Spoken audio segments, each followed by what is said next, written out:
और मुख्तसर में ही हम अपनी बात आपके सामने रखेंगे। आपको लग रहा होगा कि पटना के इस धरती पर भाई पीछे जरा है, नहीं है साथियों। कहावत है देखन में छोटन लगे घाव करे गंभीर। ये पटना की धरती पर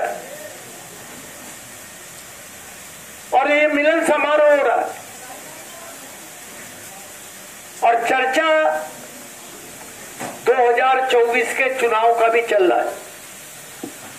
मैं जब इस सभागार में आया तो हम लोगों के नेता महताब साहब ने कहा कि सर मैं हैरान हूं, पढ़ा लिखा यादव लोग भी हमारे दल में ज्वाइन कर रहा है। यानी इनको ताज्जुब है कि यादव समाज और आरजेडी के खिलाफ। महताब साहब, मैं बीते हुआ कल का स्मरण दिलाना चाहूंगा आपको कि यहाँ विधानसभा का चुनाव और हम लोगों के नेता तेजस्वी यादव जी हम लोगों के दूसरे हम लोगों के उम्मीदवार थे। उस चुनाव में भी आपको स्मरण में कराऊंगा कि 14 यादव एमएलए भारतीय जनता पार्टी के गठबंधन में थे, जिस पर नाज है। कहावत है कि घर में आग लग गई घर के चिराग से। आज जो मुसीबत हम झेल रहे वो किसी दूसरे की वजह से मुसीबत नहीं है। जब यहां मंडल कमीशन लागू हुआ था, याद कीजिए कि जो 85% लोग हैं वो सारे देश में एक होके और मंडल विरोधियों का विरोध कर रहे थे। सफलता मिली। जो लोग हमको अयोध्या में मंदिर बनाना है, नहीं, उनको अयोध्या में मंदिर नहीं बनवाना था। उनको अपने रथ के चक्के के नीचे मंडल कमीशन को कुचलना था। लेकिन सारा देश एक हो गया, लड़ गया सारा देश, जीत हुई आती, मंडल कमीशन लागू हो गया। और आज जब देश में एक दूसरी लड़ाई चल रही है,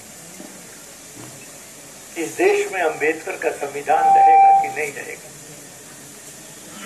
ये देश गांधी का देश रहेगा कि नहीं रहेगा,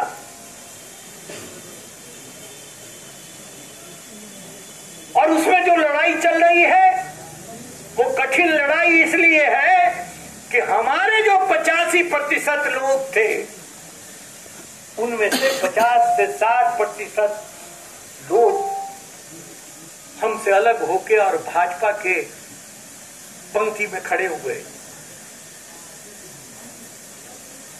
हम बोल रहे हैं समाजवाद जिंदाबाद, और मेरी बीवी बोल रही है जय श्री राम। और यहां जो महताब साहब ने इंगित किया कि हमारे समाज के लोग ही ज्वाइन कर रहे हैं, यही तो लड़ाई है। इसी लड़ाई से तो निकलना है। हर कोई चाहता है जीवन में कुछ बनना,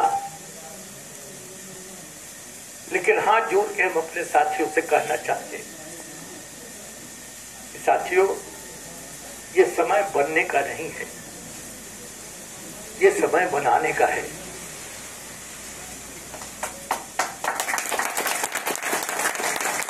आपका और मेरा बनना जरूरी नहीं है, मोदी का इस देश से जाना जरूरी है। अगर मोदी 24 का चुनाव जीत गए तो मैं बड़े अफसोस के साथ आपको कहना चाहूंगा कि शायद फिर इस मुल्क में दूसरा चुनाव नहीं होने वाला है। यहां उनकी हर मुमकिन कोशिश होगी कि मनुस्मृति का संविधान यहां लागू हो जाए, यहां भगवा झंडा फहराया जाए राष्ट्रीय झंडा के बदले, यह मुल्क को हिंदू राष्ट्र बनाने का उनका सपना साकार हो जाए। क्या चाहते हैं आप? ये देश गांधी का देश नहीं रहे। दोस्त,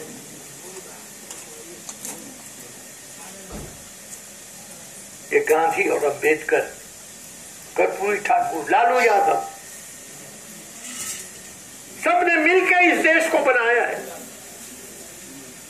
यहां समतावादी समाज है, यहां न कोई बड़ा है न कोई छोटा है, सबका शिक्षा एक समान है, सबको समान अधिकार है। ये अधिकार कुछ लोगों के हाथों में ये बेईमान सौंप देना चाहता है और आपके सामने विचार के लिए बहुत सारी बातें आ गई। 14 का चुनाव हो रहा था, मोदी ने वादा किया था मैं 7 बार विधायक रहा हूं, 5 बार मंत्री रहा हूं, मैं लोकसभा का सदस्य रहा हूं। एक चुनाव में हम लोग जाते थे और जब दूसरे चुनाव में जाते थे तो वहां की जनता हमसे पूछती थी, पिछली बार आप आए थे, कहा था कि पुल बनाने, आपने पुल नहीं बनाया, हम क्यों वोट दें? ये प्रश्न हम लोगों के सामने रखा जाता है। आप तो लगता है प्रश्न ही भूल गए। 14 के चुनाव में मोदी ने कहा था हर के खाते में 15 लाख रुपया जाएगा। कहां 15 लाख? और आज की तारीख में इस देश में 80 करोड़ लोगों को 5 किलो अनाज दिया जा रहा है। वादा था 15 लाख देने का और सिमट के आ गया 5 किलो अनाज। और अगर 24 का चुनाव ये जीत गया तो 5 किलो अनाज खत्म और हाथ में कटोरा। फैसला कर दीजिए, क्या चाहते हैं? सर, चाहने से नहीं ना होगा वो यहाँ मनुस्मृति का संविधान लागू होगा, यहाँ कि अंबेडकर का संविधान यहाँ चलेगा। अगर आपको लगता हो कि इस मुल्क में ब्राह्मणवादी व्यवस्था स्थापित हो जाए और ब्राह्मणवादी व्यवस्था का जो वर्ण व्यवस्था है, हम लोग तो एक ही बात जानते हैं कि इंसान कैसे पैदा होता है और हम सब वही इंसान हैं। लेकिन ब्राह्मणवादी व्यवस्था में कुछ अलग ढंग से भी इंसान पैदा होते हैं। कोई मुंह से पैदा होता है, कोई हाथ से पैदा होता है, कोई छाती, मैं नहीं जानता। फैसला आप जरा कर लीजिए कि आप क्या चाहते हैं। इसलिए मैं आपसे कहना चाहता हूं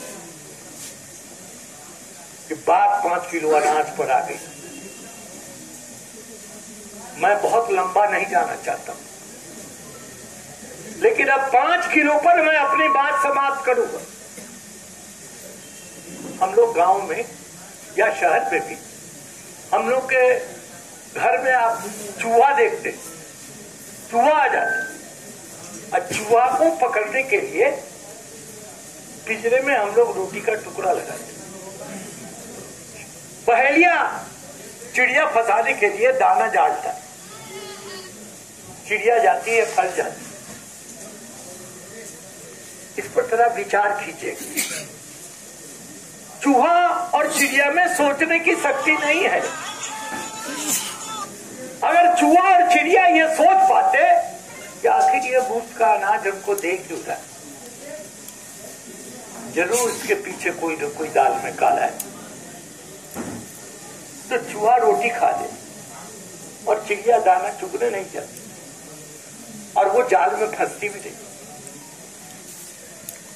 अब मैं आपसे पूछता हूं, ये बेईमान आपको 5 किलो अनाज फ्री दे रहा है, हम आप तो सोच सकते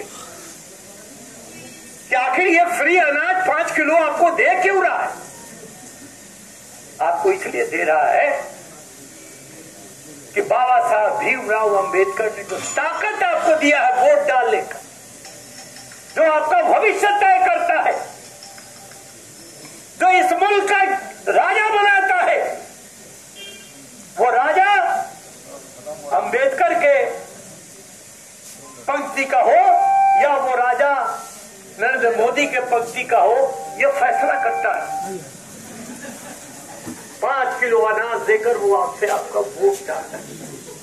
कल्पना कीजिए कि अगर हम लोगों ने 80 इस मुल्क के 80 करोड़ लोगों ने ये लड़के आसान रहे खेल रहे, दुश्मनों ने मुल्क पे चढ़ाई कर दिया, ये देश खतरे में है, उन दोनों ने कहा चढ़ाई करने दो, चलो यार हम तुम अपना चाल चलो। काठ का घोड़ा और काठ का राजा और रानी चलने में दोनों में झंझट हो गया और दोनों ने काठ के घोड़े और काठ के राजा रानी के लिए एक दूसरे की गर्दन काट ली। अगर ये तलवार विरोधी के पक्ष में चला होता तो ये देश गुलाम नहीं होता। वो जो बच्चे पानी फेंक रहे हैं उनको एहसास नहीं है ये वक्त क्या है। अगर उनको एहसास हो जाता तो वो बात को सुनते और उस पर अमल करने का प्रयास करते। मैं ज्यादा वक्त आपका नहीं लूंगा, तफसील से बात करने में घंटों समय लगे। मैं इतना ही आपसे कहना चाहता हूं, ये मुल्क गांधी और अंबेडकर का मुल्क है। उनका एक ही विचार था कि एक ऐसा देश हम बनाए जिसमें राजा हो न कोई रंग हो, न कोई बड़ा हो न कोई छोटा हो, सबका एक समान अधिकार हो, एक शिक्षा का अधिकार हो। गांधी के नजरों में इस मुल्क के 4 बेटे थे, हिंदू मुस्लिम सिख ईसाई। वो कहा करते थे ईश्वर अल्लाह तेरो नाम सबको सरस्वती दे भगवान। और एक सबसे बड़ी पंक्ति उस प्रार्थना में था पतित पावन सीताराम। जिस दलित को पतित को आप हकारत की नजर से देखते, घृणा की नजर से देखते, गांधी कहा करते थे वो हकारत की नजर से देखने वाले नहीं है। उनकी इज्जत करो, उनका स्थान अपने दिल में दो, अपने बगल में दो, और जब ऐसा करोगे तभी तुम ईश्वर को पा सकते हो। यानी हम ईश्वर को हम लोग भी मानते, ऐसा नहीं है। अभी आप बहस चल रही है, लोग बोलते हैं ये धर्म का खिलाफ करता है। नहीं, कोई धर्म का खिलाफ नहीं करता है। हमारे आदरणीय डॉक्टर राम मनोहर लोहिया कहा करते थे कि धर्म में जो सोना चांदी है, हीरा मोती है, उसको ले लो, और जो कूड़ा करकट है उसको छोड़ दो। तो जो कूड़ा करकट है हम लोग उसके विरुद्ध बोलते। वो कूड़ा करकट क्या है? वो हमारे शिक्षा मंत्री कभी कभी वो पंक्ति सब बोला करते। मैं उन पंक्तियों को दोहराना सब लोग जानते, सब लोग जानते, लेकिन समझते बूझते अनजान बन जाने से क्या होगा। मैडम, एक प्रश्न आपने पूछ दिया था, मैं उसी पर आता हूं और अपनी बात समाप्त करूंगा कि इस मुल्क में गरीबों की सेवा ही ईश्वर की सच्ची सेवा है।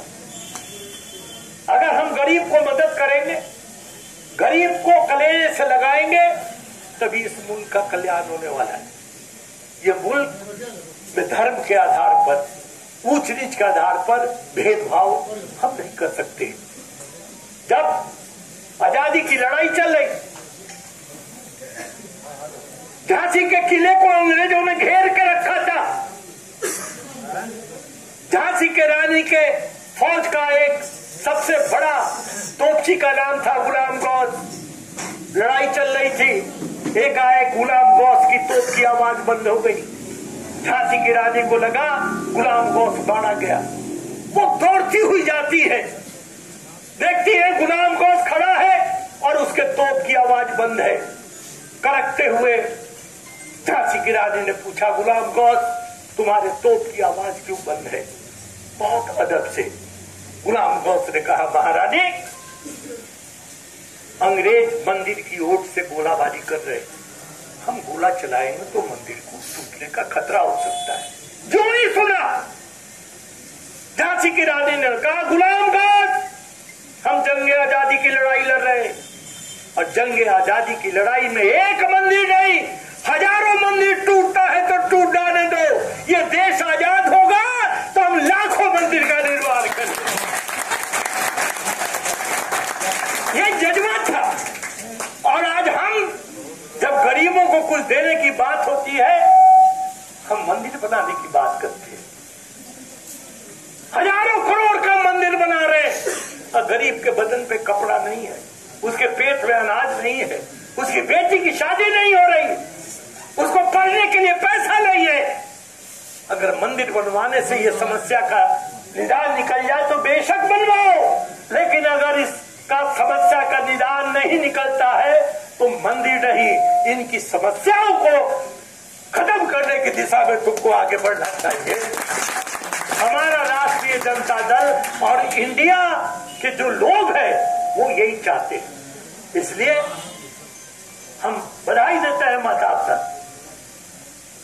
और गांधी जी को। ये पटना है, ये दरोगा राय पथ है। दरोगा बाबू हम लोग के साथ विधायक रहे। दरोगा बाबू कहा करते थे विधानसभा में, पहनेला सब कोई, झमकावेला कोई कोई। ये पटना ऐसा था, इसकी रोशनी सारे बिहार में जाता है। चप्पे चप्पे, पत्ते पत्ते, बूटे बूटे में हमारा जो इंडिया का, हमारा जो पार्टी का झंडा है वो नजर आना चाहिए, ताकि एक मैसेज जाए कि अब मोदी 24 के लिए तुम्हारे पास कोई उपाय नहीं है। ये 24 इंडिया का है, महात्मा गांधी का है, अम्बेडकर का है, गडकरी जी का है, लालू जी का है। ये जो उनका सपना था वही इस मुल्क में 24 में होने वाला है। अब बहुत हम लोग धोखा खा लिया है, अब हम लोग धोखा खाने वाले नहीं हैं। अब आर पार की लड़ाई होने वाली है। और इस विधानसभा, ये जो पटना के विधानसभा क्षेत्र में जो आप लोग जो एका किया है, इस पटने की पवित्र भूमि से मैं नरेंद्र मोदी को आपके तरफ से चुनौती देता हूँ। क्या नरेंद्र मोदी, आंधियां मगरूर दरख्तों को पटक जाएंगी, बस वही साख बचेगी जो लचक जाएगी। आसमां छूने का मजा मिल जाएगा नरेंद्र मोदी, जब आने वाले चुनाव में तुम्हारे पैर के नीचे से जमीन खिसक जाएगी। बहुत